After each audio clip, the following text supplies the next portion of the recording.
بسم اللہ الرحمن الرحیم۔ شروع کرتا ہوں اللہ کے نام سے جو بے انتہا مہربان نہایت رحم والے ہیں۔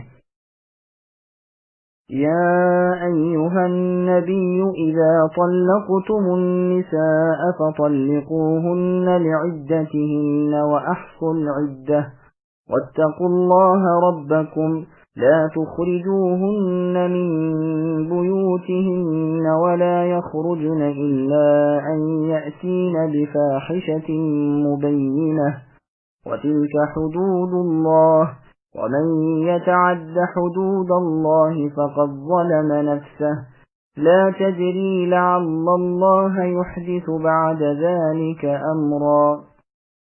اے نبی اپنی امت سے کہیے کہ جب تم اپنی بیویوں کو طلاق دینا چاہو تو ان کی عدت میں انہیں طلاق دو اور عدت کا حساب رکھو، اور اللہ سے جو تمہارے پروردگار ہیں ڈرتے رہو۔ نہ تم انہیں ان کے گھروں سے نکالو اور نہ وہ خود نکلیں، ہاں یہ اور بات ہے کہ وہ خود ہی برائی کر بیٹھیں۔ یہ ہے اللہ کی مقرر کردہ حدیں، جو شخص اللہ کی حدوں سے آگے بڑھ جائے اس نے یقیناً اپنا ہی برا کیا۔ کوئی نہیں جانتا، شاید اس کے بعد اللہ تعالیٰ کوئی نئی بات پیدا کر دے۔ سامعین، اب اس آیت کی تفصیل سماعت کیجیے۔ طلاق کے مسائل۔ اولاً تو نبی صلی اللہ علیہ وسلم سے شرافت و کرامت کے طور پر خطاب کیا گیا، پھر تبعاً آپ صلی اللہ علیہ وسلم کی امت سے خطاب کیا گیا اور طلاق کے مسئلے کو سمجھایا گیا۔ رسول اللہ صلی اللہ علیہ وسلم نے حفصہ رضی اللہ عنہا کو طلاق دی، پھر رجوع کر لیا۔ صحیح بخاری میں ہے کہ عبداللہ ابن عمر رضی اللہ عنہما نے اپنی بیوی صاحبہ کو حیض کی حالت میں طلاق دے دی۔ عمر رضی اللہ عنہ نے واقعہ رسول اللہ سے بیان کیا، آپ ناراض ہوئے اور فرمایا اسے چاہیے کہ رجوع کر لے، پھر حیض سے پاک ہونے تک روکے رکھے، پھر دوسرا حیض آئے اور اس سے نہا لیں، پھر اگر جی چاہے طلاق دے دیں، یعنی اسی پاکیزگی کی حالت میں بات چیت کرنے سے پہلے۔ یہی وہ عدت ہے جس کا حکم اللہ تعالیٰ نے دیا ہے۔ یہ حدیث اور بھی بہت سی کتابوں میں بہت سی سندوں کے ساتھ مذکور ہے۔ عبد الرحمن ابن ایمن رحمۃ اللہ علیہ نے، جو عجزہ کے مولا ہیں، ابو الزبیر رحمۃ اللہ علیہ کے سنتے ہوئے ابن عمر رضی اللہ عنہما سے سوال کیا کہ اس شخص کے بارے میں آپ کیا فرماتے ہیں جس نے اپنی بیوی کو حیض کی حالت میں طلاق دی؟ تو آپ نے فرمایا سنو، ابن عمر نے اپنی بیوی کو حیض کی حالت میں رسول اللہ کی زندگی میں طلاق دی تو رسول اللہ نے حکم دیا کہ انہیں لوٹا لے۔ چنانچہ ابن عمر رضی اللہ عنہما نے رجوع کر لیا، اور یہ بھی رسول اللہ نے فرمایا تھا کہ اس کے پاک ہو جانے کے بعد اسے اختیار ہے خواہ طلاق دے خواہ بتا لے۔ اور رسول اللہ نے اس آیت کی تلاوت کی، یا ایھا النبی اذا طلقتم النساء فطلقوهن فی قبل عدتهن۔ یہ روایت مسلم کی ہے۔ دوسری روایت میں فطلقوهن لعدتهن یعنی طہر کی حالت میں جماع سے پہلے۔ بہت سے بزرگوں نے یہی فرمایا ہے۔ ابن عباس رضی اللہ عنہما فرماتے ہیں یعنی حالت حیض میں طلاق نہ دو، نہ اس طہر میں طلاق دو جس میں جماع ہو چکا ہو، بلکہ اس وقت تک چھوڑ دو جب حیض آ جائے، پھر اس سے نہا لے تب ایک طلاق دے۔ اکرمہ فرماتے ہیں عدت سے مراد طہر ہے، قرء سے مراد حیض ہے، یا حمل کی حالت میں جب حمل ظاہر ہو۔ جس طہر میں مجامعت کر چکا ہے اس میں طلاق نہ دے، نہ معلوم حاملہ ہے یا نہیں۔ یہی سے باسمجھ علماء نے احکام طلاق لیے ہیں، اور طلاق کی دو قسمیں کی ہیں، طلاق سنت و طلاق بدعت۔ طلاق سنت تو یہ ہے کہ طہر کی یعنی پاکیزگی کی حالت میں جماع کرنے سے پہلے طلاق دے دے یا حالت حمل میں طلاق دے، اور بدعی طلاق یہ ہے کہ حالت حیض میں طلاق دے یا طہر میں دے، لیکن مجامعت کر چکا ہے اور معلوم نہ ہو کہ حمل ہے یا نہیں۔ طلاق کی تیسری قسم بھی ہے جو نہ طلاق سنت ہے نہ طلاق بدعت، اور وہ نابالغہ کی طلاق ہے، اور اس عورت کی جسے حیض کے آنے سے نا امیدی ہو چکی ہو، اور اس عورت کی جس سے دخول نہ ہوا ہو۔ ان سب کے احکام اور تفصیلی بحث کی جگہ کتب فروع ہیں، نہ کہ تفسیر۔ واللہ سبحانہ وتعالی اعلم۔ عدت کی حفاظت۔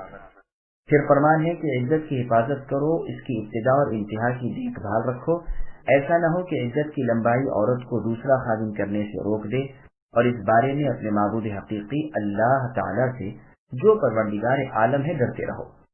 عدت کے زمانے میں مطلقہ عورت کی رہائش کا مکان خاوند کے ذمہ ہے، وہ اسے نکال نہ دے اور نہ خود اسے نکلنا جائز ہے۔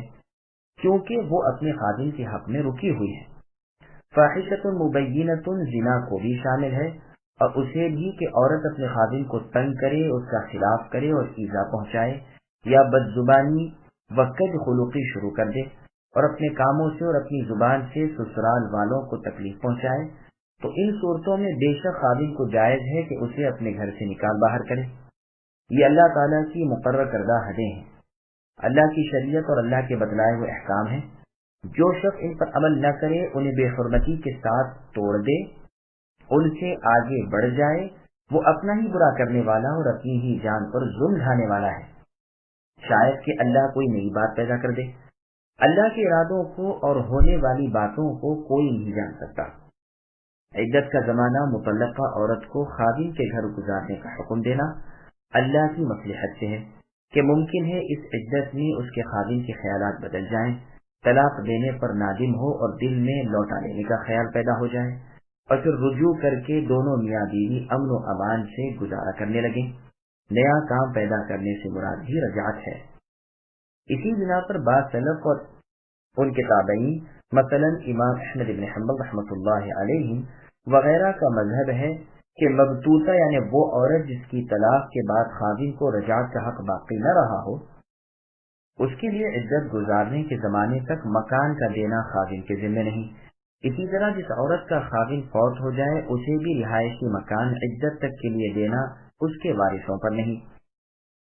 ان کی اعتمادی دلیل فاطمہ بنت قیس فہریہ رضی اللہ عنہ والی حدیث ہے کہ جب ان کے خاوند ابو عمر ابن حفص رضی اللہ عنہ نے ان کو تیسری آخری طلاق دی تھی، اور وہ اس وقت یہاں موجود نہ تھے بلکہ یمن میں تھے اور وہیں سے طلاق دی تھی، تو ان کے وکیل نے ان کے پاس تھوڑے سے جو بھیج دیے تھے کہ یہ تمہاری خوراک ہے۔ یہ بہت ناراض ہوئی، اس نے کہا بگڑتی کیوں ہو، تمہارا نفقہ کھانا پینا ہمارے ذمہ نہیں۔ یہ رسول اللہ صلی اللہ علیہ وسلم کے پاس آئی، آپ نے فرمایا ٹھیک ہے، تیرا نفقہ اس پر نہیں۔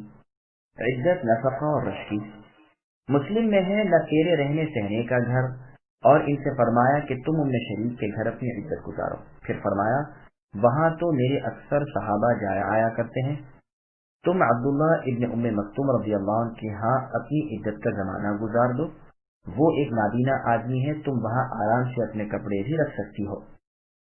مسند احمد میں ہے کہ ان کے خادم کو رسول اللہ نے کسی جہاد پر بھیجا تھا، انہوں نے وہیں سے انہیں طلاق بھیج دی۔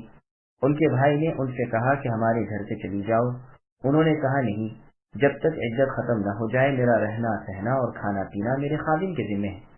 اس نے انکار کیا۔ آخر رسول اللہ کے پاس یہ معاملہ پہنچا۔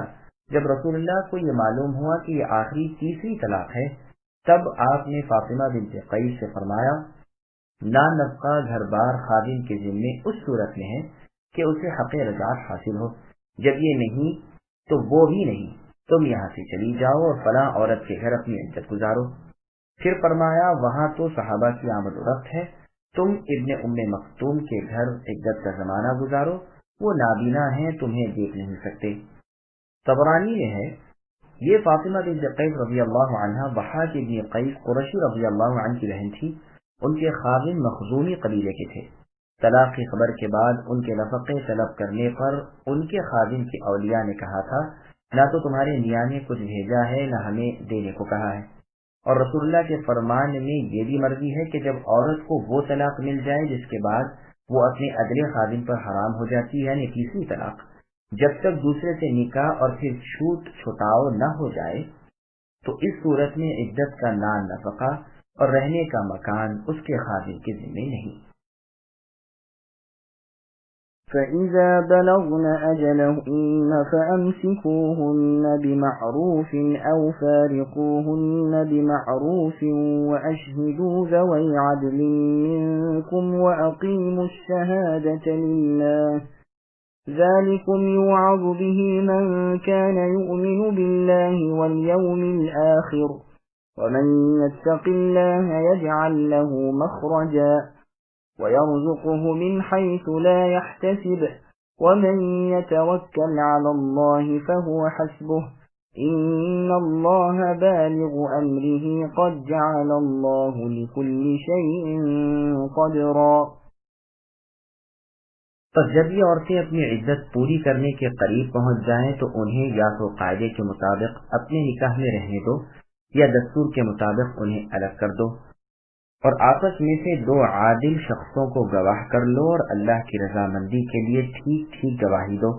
یہی ہے وہ جس کی نصیحت اسے کی جاتی ہے جو اللہ پر اور قیامت کے دن پر ایمان رکھتا ہو، اور جو شخص اللہ سے ڈرتا ہے اللہ اس کے چھٹکارے کی شکل نکال دیتے ہیں اور اسے ایسی جگہ سے روزی دیتے ہیں جس کا اسے گمان بھی نہ ہو، اور جو شخص اللہ پر توکل کرے گا اللہ اسے کافی ہوں گے۔ اللہ تعالیٰ اپنا کام پورا کر کے ہی رہیں گے، اللہ تعالیٰ نے ہر چیز کا ایک اندازہ مقرر کر رکھا ہے۔ سامعین، جن آیتوں کی تفسیر سماعت کیجیے۔ عدت کے مسائل۔ ارشاد ہوتا ہے کہ عدت والی عورت کی عدت جب پوری ہونے کے قریب پہنچ جائے تو ان کے خاوندوں کو چاہیے کہ 2 باتوں میں سے ایک کر لیں، یا تو انہیں بھلائی اور سلوک کے ساتھ اپنے ہی نکاح میں روک رکھیں، یعنی طلاق جو دی تھی اس سے رجوع کر کے باقاعدہ اس کے ساتھ بود و باش رکھیں، یا انہیں اور طلاق دے دیں لیکن برا کہے بغیر، گالی گلوچ دیے بغیر، سرزنش اور ڈانٹ ڈپٹ بغیر، بھلائی اچھائی اور خوبصورتی کے ساتھ۔ یہ یاد رہے کہ رجعت کا اختیار اس وقت ہے جب 1 طلاق ہوئی ہو یا 2 ہوئی ہو۔ پھر آگے اللہ فرماتے ہیں اگر رجعت کا ارادہ ہو اور رجعت کرو یعنی لوٹا لو تو اس پر 2 عادل مسلمان گواہ رکھ لو۔ ابو داؤد اور ابن ماجہ کی حدیث میں ہے کہ عمران ابن حسین رضی اللہ عنہ سے دریافت کیا گیا کہ ایک شخص اپنی بیوی کو طلاق دیتا ہے، پھر اس سے جماع کرتا ہے، نہ طلاق پر گواہ رکھتا ہے نہ رجعت پر، تو آپ نے فرمایا اس نے خلاف سنت طلاق دی اور خلاف سنت رجوع کیا۔ طلاق پر بھی گواہ رکھنا چاہیے اور رجعت پر بھی، اب دوبارہ ایسا نہ کرنا۔ آقا رحمت اللہ علیہ فرماتے ہیں نکاح، طلاق، رجعت بغیر 2 عادل گواہوں کی جائز نہیں، جیسے فرمان الہی ہے، ہاں مجبوری ہو تو اور بات ہے۔ پھر آگے اللہ فرماتے ہیں گواہ مقرر کرنے کا اور سچی شہادت دینے کا حکم انہیں ہو رہا ہے جو اللہ پر اور پچھلے دن یعنی قیامت کے دن پر ایمان رکھتے ہیں، اللہ کی شریعت کے پابند اور عذاب آخرت سے ڈرنے والے ہوں۔ امام شافعی رحمۃ اللہ علیہ فرماتے ہیں رجعت پر گواہ رکھنا واجب ہے، جس طرح ان کے نزدیک ابتدائی نکاح پر گواہ رکھنا واجب ہے۔ وہ آپ سے ایک دوسرا قول بھی مروی ہے، ایک اور جماعت کا بھی یہی قول ہے۔ اس مسئلے کو ماننے والی علماء کرام کی جماعت یہ بھی کہتی ہے کہ رجعت بغیر زبانی کہے ثابت نہیں ہوتی، کیونکہ گواہ رکھنا ضروری ہے، اور جب تک زبان سے نہ کہے گواہ کیسے مقرر کیے جائیں گے۔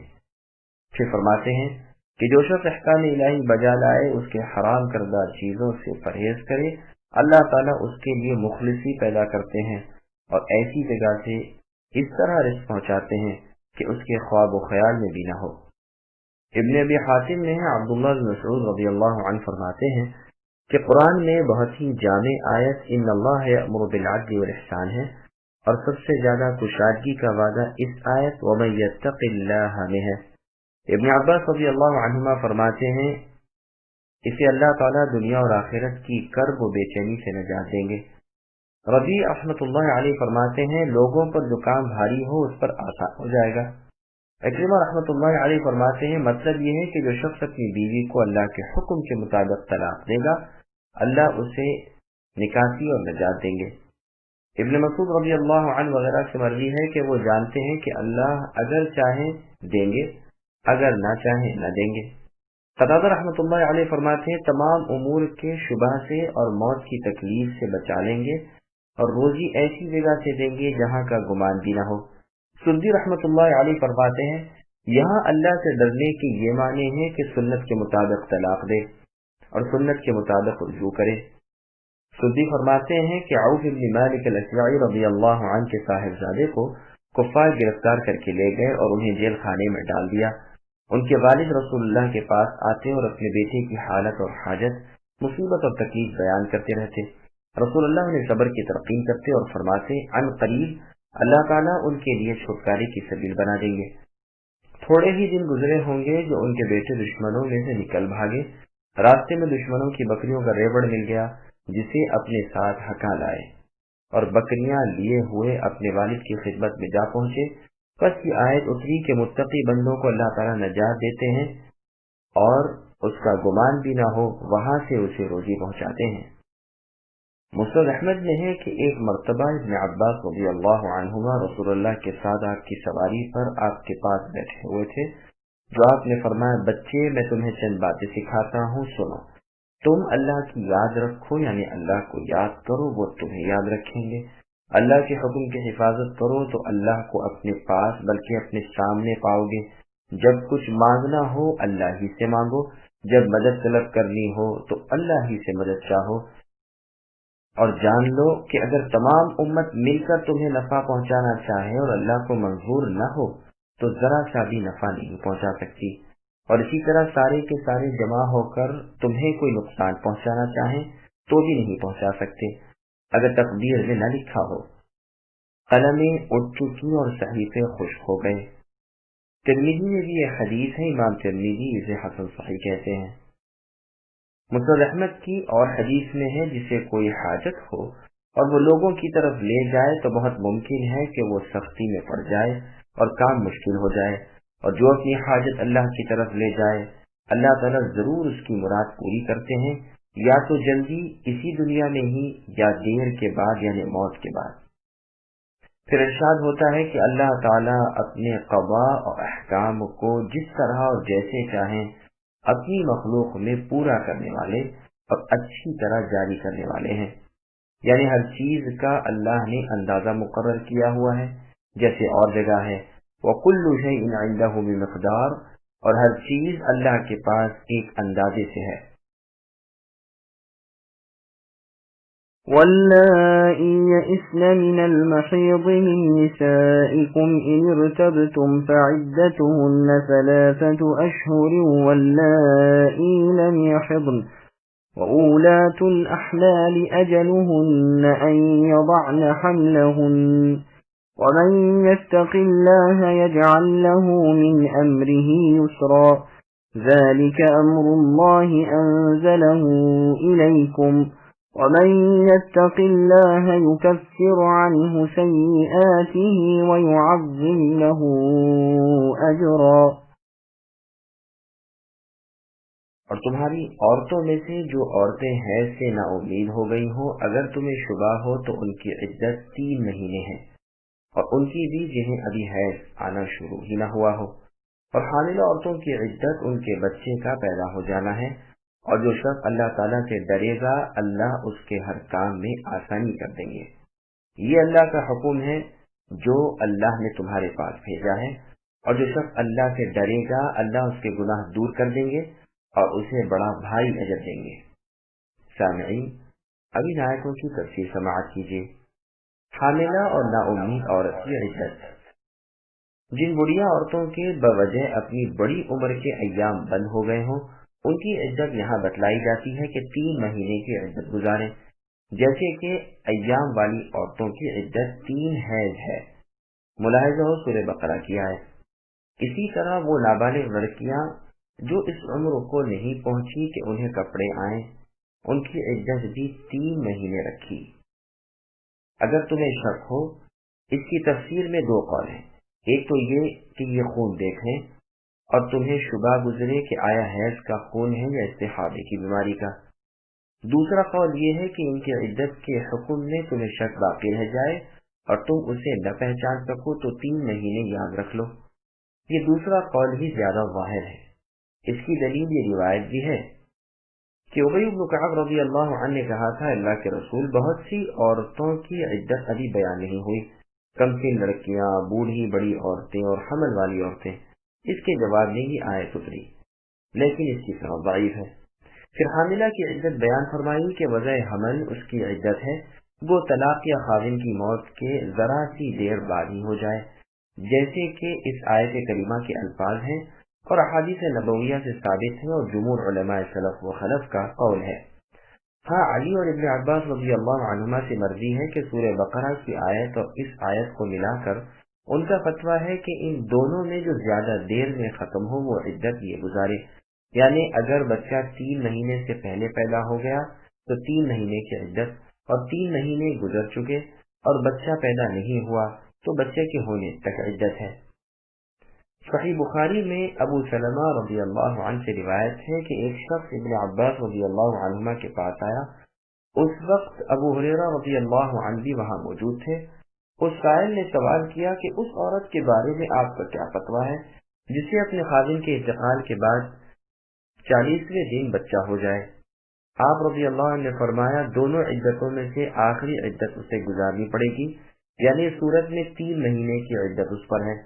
ابو سلمہ رضی اللہ عنہ نے کہا قرآن میں جو ہے کہ حمل والیوں کی عدت بچے کا ہو جانا ہے. ابو ہریرہ رضی اللہ عنہ نے فرمایا میں بھی اپنے چچازاد بھائی ابو سلمہ رضی اللہ عنہ کے ساتھ ہوں، یعنی میرا بھی یہی فتویٰ ہے. ابن عباس رضی اللہ عنہما نے اسی وقت اپنے غلام قریب کو مائی ام سلمہ رضی اللہ عنہ کے پاس بھیجا کہ جاؤ ان سے یہ مسئلہ پوچھ آؤ. انہوں نے فرمایا سبیعہ اسلمیہ رضی اللہ عنہ کے شوہر قتل کیے گئے اور یہ اس وقت جوجیا تھی. 40 راتوں کے بعد بچہ ہو گیا. اسی وقت مانگا آیا اور رسول اللہ نے نکاح کر دیا. مانگا ڈالنے والوں میں سے ابو السنابل رضی اللہ عنہ بھی تھے. یہ حدیث قدر طوالت کے ساتھ اور کتابوں میں بھی ہے. عبداللہ بن عتبہ رضی اللہ عنہ نے عمر ابن عبداللہ ابن ارقم زہری کو لکھا کہ وہ سبیعہ بنت حارث اسلمیہ رضی اللہ عنہ کے پاس جائیں اور ان سے ان کا واقعہ دریافت کر کے انہیں لکھ بھیجیں. یہ گئے، دریافت کیا اور لکھا کہ ان کے خاوند سعد بن خولہ رضی اللہ عنہ تھے. یہ بدری صحابی تھے، حجۃ الوداع میں فوت ہو گئے. اس وقت یہ حمل سے تھیں. تھوڑے ہی دن کے بعد انہیں بچہ پیدا ہو گیا. جب نفاس سے پاک ہوئی تو اچھے کپڑے پہن کر تجمل یعنی زیب و زینت اختیار کر کے بیٹھ گئیں. ابو السنابل بن بعلق رضی اللہ عنہ جب ان کے پاس آئے تو انہیں اس حالت میں دیکھ کر کہنے لگے تم جو اس طرح بیٹھی ہو تو کیا نکاح کرنا چاہتی ہو؟ واللہ تم نکاح نہیں کر سکتی جب تک کہ 4 مہینے 10 دن نہ گزر جائیں. میں یہ سن کر چادر اوڑھ کر رسول اللہ کی خدمت میں حاضر ہوئی اور آپ سے مسئلہ پوچھا. رسول اللہ نے فرمایا بچہ پیدا ہوتے ہی تم عدت سے نکل گئی، اب تمہیں اختیار ہے، اگر تم چاہو اپنا نکاح کر لو. صحیح بخاری میں اس آیت کے تحت میں اس حدیث کے وارد کرنے کے بعد یہ بھی ہے کہ محمد بن سیرین رحمۃ اللہ علیہ ایک مجلس میں تھے جہاں عبد الرحمن بن ابی لیلہ بھی تھے جن کی تعظیم و تقریب ان کے ساتھی بہت ہی کیا کرتے تھے. انہوں نے حاملہ کی عدت آخری 2 عدتوں میں کی میعاد بتلائی. اس پر میں نے سبیعہ رضی اللہ عنہ والی حدیث بیان کی. اس پر میرے بعض ساتھی مجھے ٹھوکے لگانے لگے. میں نے کہا پھر تو میں نے بڑی جرأت کی اگر عبداللہ پر میں نے بہتان باندھا، حالانکہ وہ کوفے کے کونے میں زندہ موجود ہیں. بس وہ ذرا شرما گئے اور کہنے لگے لیکن ان کے چچا تو یہ نہیں کہتے. میں ابو عطیہ مالک ابن عامر سے ملا. انہوں نے مجھے سبیعہ رضی اللہ عنہ والی حدیث پوری سنائی. میں نے کہا تم نے اس بابت عبداللہ سے بھی کچھ سنا ہے؟ فرمایا ہم عبداللہ رضی اللہ عنہ کے پاس تھے. آپ نے فرمایا کیا تم اس پر سختی کرتے ہو اور رخصت نہیں دیتے؟ سورہ نساء قصرہ یعنی سورہ طلاق سورہ نساء طولہ کے بعد اتری ہے اور اس میں فرمان ہے کہ حاملہ عورت کی مدت وضع حمل ہے. پھر اللہ فرماتے ہیں اللہ تعالیٰ متقیوں کے لیے ہر مشکل سے آسانی اور ہر تکلیف سے راحت عنایت فرما دیتے ہیں. یہ اللہ کے احکام اور اللہ کی پاک شریعت ہے جو اپنے رسول کے واسطے سے تمہاری طرف اتار رہے ہیں. اللہ سے ڈرنے والوں کو اور چیزوں کے ڈرنے سے اللہ تعالیٰ بچا لیتے ہیں اور ان کے تھوڑے عمل پر بڑا اجر دیتے ہیں. اسکنوهن من حيث سكنتم من وجدكم ولا تضاروهن لتضيقوا عليهن وإن كن أولات حمل فأنفقوا عليهن حتى يضعن حملهن فإن أرضعن لكم فآتوهن أجورهن وأتمروا بينكم بمعروف وإن تعاسرتم فسترضع له أخرى لينفق ذو سعة من سعته ومن قدر عليه رزقه فلينفق مما آتاه الله لا يكلف الله نفسا إلا ما آتاها سيجعل الله بعد عسر يسرا. تم اپنی طاقت کے مطابق جہاں تم رہتے ہو وہاں ان طلاق والی عورتوں کو بھی بساؤ اور انہیں تنگ کرنے کے لیے تکلیف نہ پہنچاؤ، اور اگر یہ حمل سے ہو تو جب تک کہ بچہ پیدا ہو لے انہیں خرچ دیتے رہا کرو، پھر اگر تمہارے کہنے سے وہی دودھ پلائیں تو تم انہیں ان کی اجرت دے دو، اور باہم مناسب طور پر مشورہ کر لیا کرو، اور اگر تم آپس میں کشمکش کرو تو اس کے کہنے سے کوئی اور دودھ پلائے گی۔ کشادگی والے کو اپنی کشادگی سے خرچ کرنا چاہیے، اور جس پر اس کے رزق کی تنگی کی گئی ہو اسے چاہیے کہ جو کچھ اللہ تعالیٰ نے اسے دے رکھا ہے اسی میں سے اپنی حسب حیثیت دے۔ کسی شخص کو اللہ تکلیف نہیں دیتے مگر اتنی ہی جتنی طاقت اسے دے رکھی ہے۔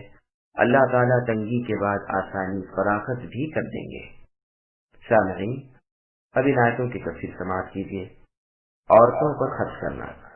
اللہ تعالیٰ اپنے بندوں کو حکم دیتے ہیں کہ جب ان میں سے کوئی اپنی بیوی کو طلاق دے تو عدت کے گزر جانے تک اس کے رہنے سہنے کو اپنا مکان دے۔ یہ جگہ اپنی طاقت کے مطابق ہے، یہاں تک کہ قتادہ رحمۃ اللہ علیہ فرماتے ہیں اگر زیادہ وسعت نہ ہو تو اپنے ہی مکان کا ایک کونا اسے دے دے، اسے تکلیفیں پہنچا کر اس قدر تنگ نہ کرو کہ وہ مکان چھوڑ کر چلی جائے، یا تم سے چھوٹنے کے لیے اپنا حق مہر چھوڑ دے، یا اس طرح کے طلاق دی، دیکھا کہ دو ایک روز عدت کے رہ گئے ہیں، رجوع کا اعلان کر دیا، پھر طلاق دے دی اور عدت کے ختم ہونے کے قریب رجعت کر لی، تاکہ نہ وہ بیچاری شادی شدہ عورت معلوم ہو اور نہ ہی باندھی کی حیثیت۔ پھر ارشاد ہوتا ہے کہ اگر طلاق والی عورت حمل سے ہو تو بچہ ہونے تک اس کا نان و نفقہ اس کے خاوند کے ذمہ ہے۔ اکثر علماء کا فرمان ہے کہ یہ حکم خاص ان عورتوں کے لیے بیان ہو رہا ہے جنہیں آخری طلاق دے دی گئی ہو، یعنی تیسری، جس سے رجوع کرنے کا حق ان کے خاوندوں کو نہ رہا ہو، اس لیے کہ جن سے رجوع ہو سکتا ہے ان کی عدت تک کا خرچ تو خاوند کے ذمہ ہے ہی، وہ حمل سے ہو تب اور بے حمل ہو تو تب بھی۔ اور حضرات علماء فرماتے ہیں کہ یہ حکم بھی انہی عورتوں کا بیان ہو رہا ہے جن سے رجعت کا حق حاصل ہے، کیونکہ اوپر بھی یعنی گزشتہ آیتوں میں انہی کا بیان تھا۔ اسے الگ اس لیے بیان کر دیا کہ عموماً حمل کی مدت لمبی ہوتی ہے، تو کوئی یہ نہ سمجھ بیٹھے کہ عدت کے زمانے جتنا نفقہ تو ہمارے ذمے ہے پھر نہیں، اس لیے صاف طور پر فرما دیا کہ رجعیت والی طلاق کے وقت اگر عورت حمل سے ہو تو جب تک بچہ نہ ہو اس کا کھلانا پلانا خاوند کے ذمہ ہے۔ پھر اس میں بھی علماء کا اختلاف ہے کہ خرچ اس کے لیے حمل کے واسطے ہے یا حمل کے لیے ہی۔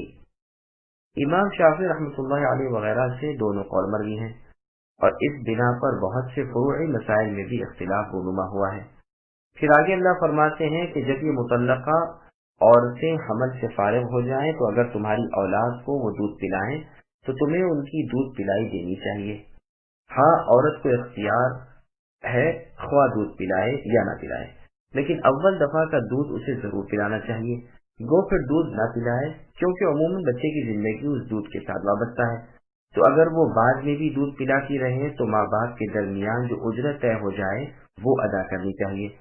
تم نے آپس میں جو کام ہو وہ بھلائی کے ساتھ باقاعدہ دستور کے مطابق ہونے چاہیے، نہ یہ اس کے نقصان کے ڈرتے رہے نہ وہ اسے ایذا پہنچانے کی کوشش کرے، جیسے سورہ بقرہ میں فرمایا لا تضار والدۃ بولدها ولا مولود له بولده، یعنی بچے کے بارے میں نہ اس کی ماں کو ضرر پہنچایا جائے نہ اس کے باپ کو۔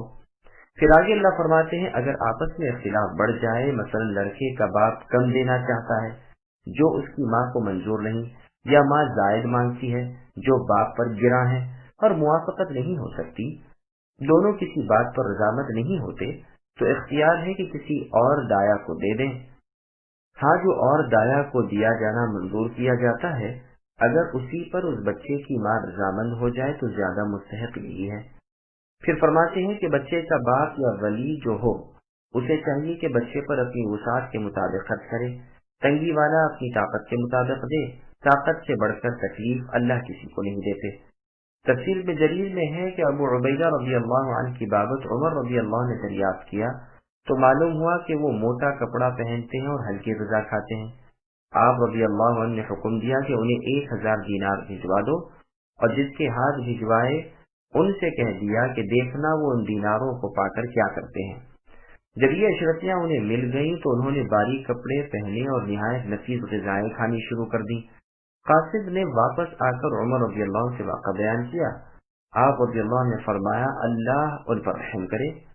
انہوں نے اس آیت پر عمل کیا کہ کشادگی والا اپنی کشادگی کے مطابق خرچ کرے اور تنگی ترشی والا اپنی حالت کے مطابق۔ پھر اللہ تعالیٰ سچا وعدہ دیتے ہیں کہ وہ تنگی کے بعد آسانی کر دیں گے، جیسے اور جگہ فرمایا فَإِنَّ مَعَ الْعُسْرِ يُسْرًا، تحقیق سختی کے ساتھ آسانی ہے۔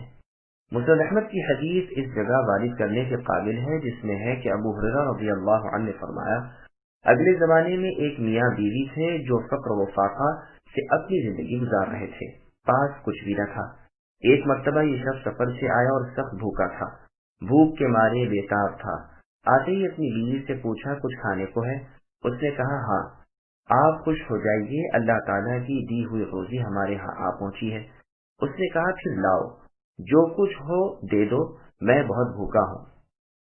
بیوی نے کہا اور ذرا دیر صبر کر لو، اللہ کی رحمت سے ہمیں بہت کچھ امید ہے۔ پھر جب کچھ دیر اور ہو گئی، اس نے بےتاب ہو کر کہا جو کچھ تمہارے پاس ہے دیتی کیوں نہیں؟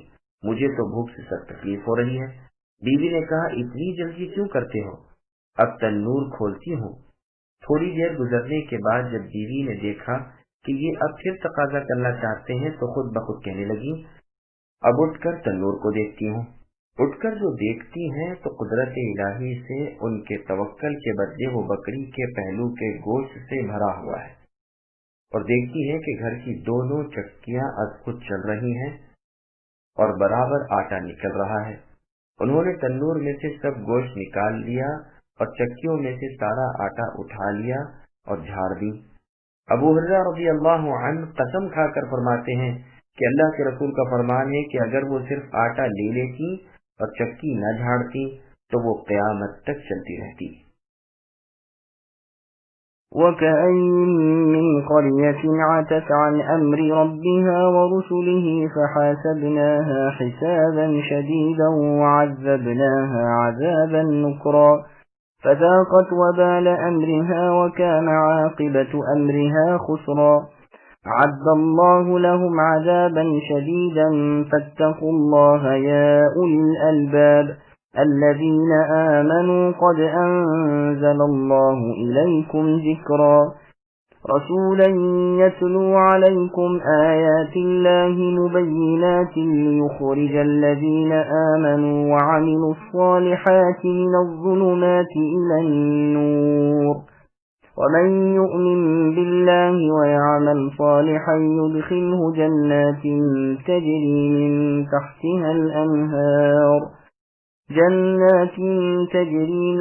تحتها الأنهار خالدين فيها أبدا قد أحسن الله له رزقا۔ اور بہت سی بستیوں والوں نے اپنے رب کے حکم اور اللہ کے رسولوں سے سرتابی کی، ہم نے بھی ان سے سخت حساب کیا اور اندیکھی آفت ان پر ڈال دی، پس انہوں نے اپنے کرتوت کا وبال چکھ لیا اور انجام کار ان کا خسارہ ہی ہوا۔ ان کے لیے اللہ تعالیٰ نے سخت عذاب تیار کر رکھا ہے، پس اللہ سے ڈرو اے عقل مند ایمان والو، یقیناً اللہ نے تمہاری طرف نصیحت بھیج دی ہے، یعنی رسول جو تمہیں اللہ کے صاف صاف احکام پڑھ کر سناتے ہیں، تاکہ ان لوگوں کو جو ایمان لائیں اور نیک اعمال کریں وہ تاریکیوں سے روشنی کی طرف لے کر آئیں، اور جو شخص اللہ پر ایمان لائے اور نیک عمل کرے اللہ اسے ایسی جنتوں میں داخل کریں گے جس کے نیچے نہریں جاری ہیں، جن میں یہ ہمیشہ ہمیشہ رہیں گے، بے شک اللہ نے اسے بہترین روزی دے رکھی ہے۔ سامعین، اب ان آیتوں کی تفسیر سماعت کیجیے۔ اللہ تعالیٰ کی اطاعت کرو۔ جو لوگ اللہ کے امر کے خلاف کریں، اللہ کے رسول کو نہ مانیں، اللہ کی شریعت پر نہ چلیں، انہیں ڈانٹا جا رہا ہے کہ دیکھو اگلے لوگوں میں سے بھی جو اس روش پر چلے وہ تباہ و برباد ہو گئے، جنہوں نے سرتابی، سرکشی اور تکبر کیا، حکم الہی اور اتباع رسول سے بے پرواہی برتی، آخر انہیں سخت حساب دینا پڑا اور اپنی بدکرداری کا مزہ چکنا پڑا، انجام کا نقصان اٹھایا۔ اس وقت نادم ہونے لگے، لیکن اب ندامت کس کام کی؟ پھر دنیا کے ان عذابوں سے ہی اگر پلہ یعنی دامن پاک ہو جاتا، جب بھی ایک بات تھی، نہیں پھر ان کے لیے آخرت میں بھی سختر عذاب اور بے پناہ مار ہے۔ اب سوچ سمجھ والو تمہیں چاہیے کہ ان جیسے نہ بنو اور ان کے انجام سے عبرت حاصل کرو۔ اے عقل مند ایماندارو، اللہ نے تمہاری طرف قرآن نازل فرما دیا ہے۔ ذکر سے مراد قرآن ہے، جیسے اور جگہ فرمایا اِنَّا نَحْنُ نَزَّلْنَا الذِّكْرَ وَإِنَّا لَهُ لَحَافِظُونَ، یعنی ہم نے اس قرآن کو نازل فرمایا اور ہم ہی اس کی حفاظت کرنے والے ہیں۔ اور بعضوں نے کہا ذکر سے مراد یہاں رسول ہے، چنانچہ ساتھ ہی فرمایا ہے رسولاً، تو یہ بدل اشتمال ہے، چونکہ قرآن کے پہنچانے والے رسول اللہ صلی اللہ علیہ وسلم ہی ہیں، تو اس مناسبت سے رسول اللہ کو لفظ ذکر سے یاد کیا گیا۔ امام ابن جریر رحمۃ اللہ علیہ بھی اسی مطلب کو درست بتلاتے ہیں۔ پھر رسول کی حالت بیان فرمائی کہ اللہ کی واضح اور روشن آیتیں پڑھ سناتے ہیں تاکہ مسلمان اندھیروں سے نکل آئیں اور روشنیوں میں پہنچ جائیں، جیسے اور جگہ اللہ نے فرمایا کتاب انزلناہ الیک الی آخر الآیہ، یعنی اس کتاب کو ہم نے آپ کو دیا ہے اے نبی تاکہ آپ لوگوں کو تاریکیوں سے روشنی میں لائیں۔ اور جگہ ارشاد ہے اللہ ولی الذین آمنوا یخرجہم من الظلمات الی النور، یعنی اللہ ایمان والوں کے کارساز ہیں، وہ انہیں اندھیروں سے اجالی کی طرف لاتے ہیں، یعنی کفر و جہالت سے ایمان و علم کی طرف۔ چنانچہ اور آیت میں اللہ تعالیٰ نے اپنی نازل کردہ وحی کو نور فرمایا ہے، کیونکہ اس سے ہدایت اور راہ راست حاصل ہوتی ہے، اور اسی کا نام روح بھی رکھا ہے کیونکہ اس سے دلوں کو زندگی ملتی ہے۔ چنانچہ ارشاد باری ہے وَكَذَلِكَ أَوْحَيْنَا إِلَيْكَ رُوحًا مِّنْ أَمْرِنَا مَا كُنْتَ تَدْرِي مَا الْكِتَابُ وَلَا الْإِيمَانُ وَلَكِنْ جَعَلْنَاهُ نُورًا نَهْدِي بِهِ مَن نَّشَاءُ مِنْ عِبَادِنَا وَإِنَّكَ لَتَهْدِي إِلَىٰ صِرَاطٍ مُّسْتَقِيمٍ، یعنی ہم نے اسی طرح آپ کی طرف اے نبی اپنے حکم سے روح یعنی قرآن مجید کی وحی کی۔ آپ نہیں جانتے تھے کہ کتاب کیا ہے اور ایمان کیا ہے، لیکن ہم نے اسے نور کر دیا یعنی اس قرآن مجید کو، جس کے ساتھ ہم اپنے جس بندے کو چاہیں ہدایت کرتے ہیں۔ یقیناً آپ اے نبی سچی اور صحیح راہ کی رہبری کرتے ہیں۔ پھر ایمانداروں اور نیک اعمال والوں کا بدلہ بہتی نہروں والی ہمیشگی کی جنت بیان ہوا ہے، جس کی تفسیر بارہا گزر چکی ہے۔ اللہ الذی خلق 7 سماوات ومن الارض مثلہن يتنزل الأمر بينهن لتعلموا أن الله على كل شيء قدير وأن الله قد أحاط بكل شيء علما، اور وہ اللہ جس نے 7 آسمان بنائے اور اسی کے مثل زمینیں بھی، اللہ کا حکم ان کے درمیان اترتا ہے تاکہ تم جان لو کہ اللہ ہر چیز پر قادر ہیں، اور اللہ تعالیٰ نے ہر چیز کو باعتبار علم گھیر رکھا ہے۔ سامعین ابھی آیت کی تفسیر سماعت کیجیے۔ 7 زمینوں کا ذکر، اللہ تعالیٰ اپنی قدرت کاملہ اور اپنی عظیم الشان سلطنت کا ذکر فرماتے ہیں تاکہ مخلوق اللہ کی عظمت و عزت کا خیال کر کے اللہ کے فرمان کو قدر کی نگاہ سے دیکھے اور اس پر عامل بن کر اللہ کو خوش کرے۔ تو فرمایا کہ 7 آسمان کے خالق اللہ تعالیٰ ہی ہیں، جیسے نوح علیہ السلام نے اپنی قوم سے فرمایا تھا الم تروا کیف خلق اللہ 7 سماوات طباقا، کہ کیا میری قوم کے لوگوں تم نہیں دیکھتے کہ اللہ پاک نے 7 آسمانوں کو کس طرح اوپر تلے پیدا کیا ہے۔ اور جگہ ارشاد ہے تسبح له السماوات السبع والارض ومن فیہن، یعنی 7 آسمان اور زمین اور ان میں جو کچھ ہے سب اللہ کی تسبیح پڑھتے ہیں۔ پھر فرماتے ہیں اسی یعنی آسمان کے مثل زمینیں ہیں، جیسے کہ بخاری و مسلم کی صحیح حدیث میں ہے جو شخص ظلم کر کے کسی کی ایک بالش بھر زمین لے لے گا اسے 7 زمینوں کا طوق پہنایا جائے گا۔ صحیح بخاری میں ہے اسے 7ویں زمین تک دھسا دیا جائے گا۔